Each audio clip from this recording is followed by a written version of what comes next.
Hello sa tanan, hello sa mga kasamahan kong mga ka-farmers. Kumusta kayo? Ngayon po, welcome sa video ito. Mayroon naman po akong update kung paano magtanim ng kape dito sa probinsya namin. Ngayon po, nandito po ako sa farm namin. Dito na sa farm namin. Kasi doon sa malapit sa bahay namin, kunti lang ang tanong ko nga kape. At dito, nandito ako, magtatanim ako ng seedling at ipakita ko sa inyo, ituro ko sa inyo kung kung paano ito itatanim o alagaan. Simple lang mga kaibigan. At welcome sa bidyong ito. Tara, umpisahan na natin ang sa pagtanim dito.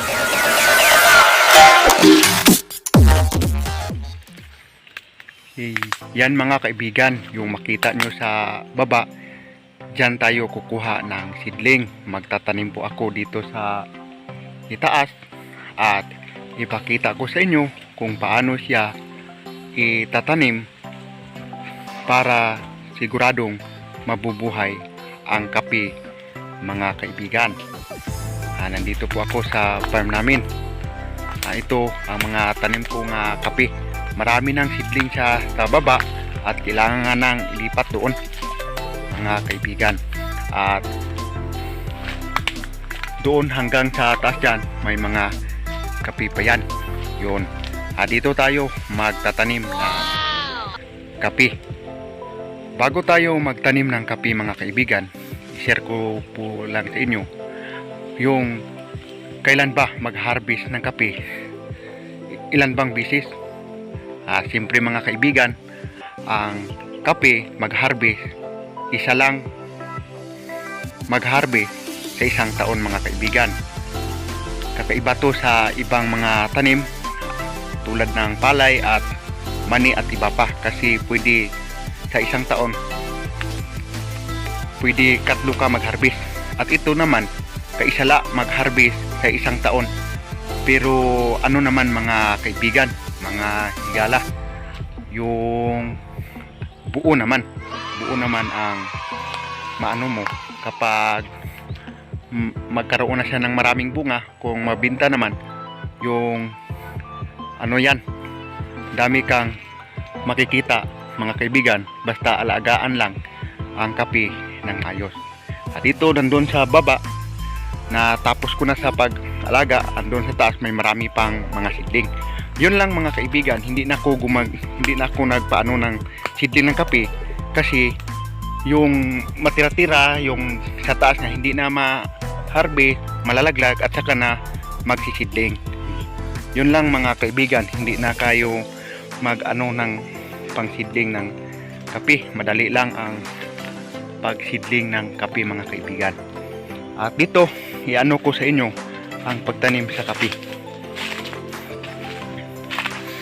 Ito mga kaibigan, ito ang seedling kape. Oo, pwede naman yung maliit pa nito itatanim. At pinili ko katulad nito kalaki kasi madali lang to. Mga 3 years to 5 years magkaroon na siya ng bunga mga kaibigan. At dapat kapag magtanim ka ng kape, ipakita ko sa inyo yung dapat parang sigurado pwede putulan ng ugat. Yun mga kaibigan, putulan ng ugat. Yun. At dito yung nasa dito. Yun. At pwede na yan. At simple lang ang pagtatanim ng kape. Ka lang ng kahoy, magbuho at saka na itatanim mga kaibigan. Yun.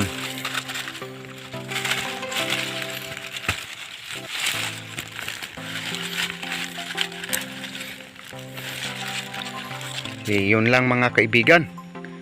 Yun lang ang pagtatanim ng kape. Dito ngayon sa pagtatanim naman ng kape mga kaibigan, dapat sa pwede pa ngayong buwan nga February kay may kunti pang ulan, at saka yung tag-ulan mga kaibigan, pwede pa to. Pero ito mabubuhay to kasi medyo malamig dito, may marami namang kahoy na nakapagilid.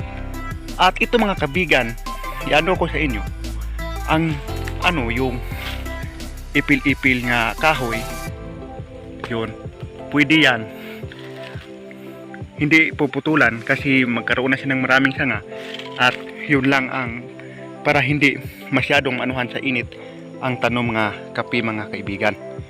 Yun.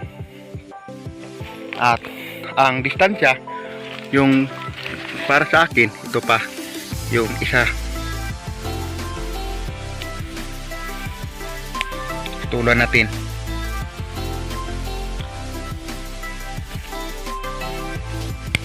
So yun, naputulan na. At ito kailangan to mga ugat-ugat. At doon mga kaibigan, pwede dito yung malapit sa kahoy.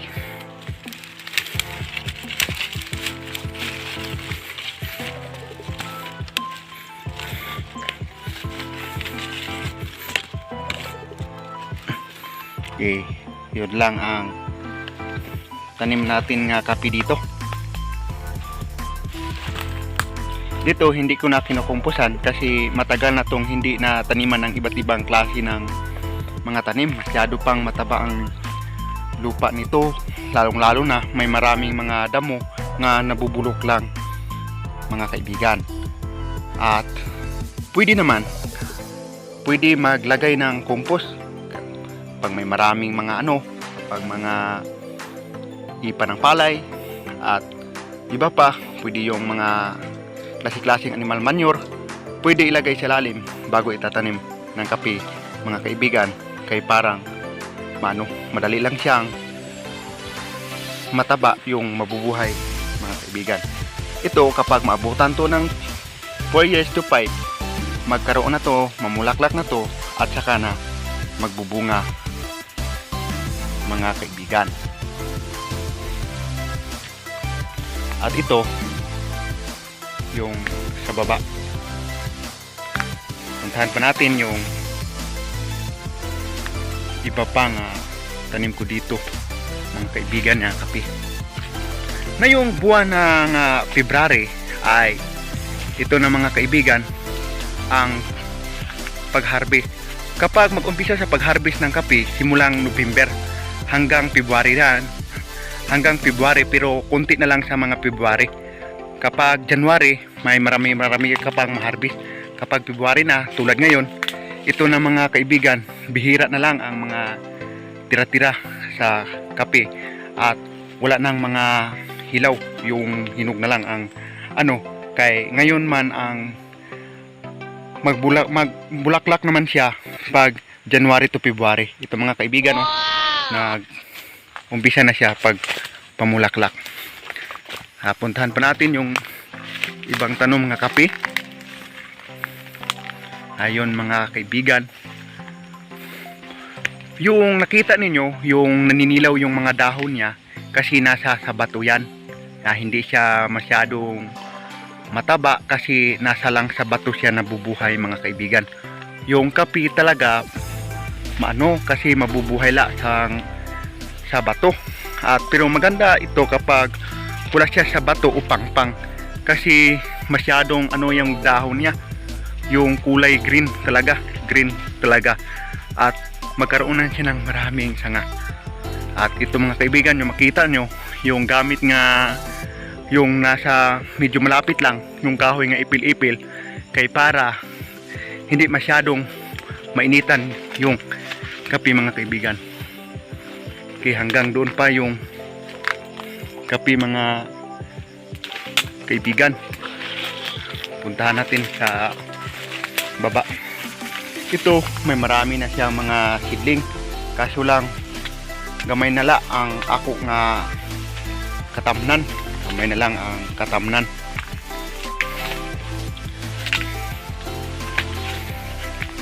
Yun mga kaibigan, hanggang doon sa itaas may marami pa ng mga kape.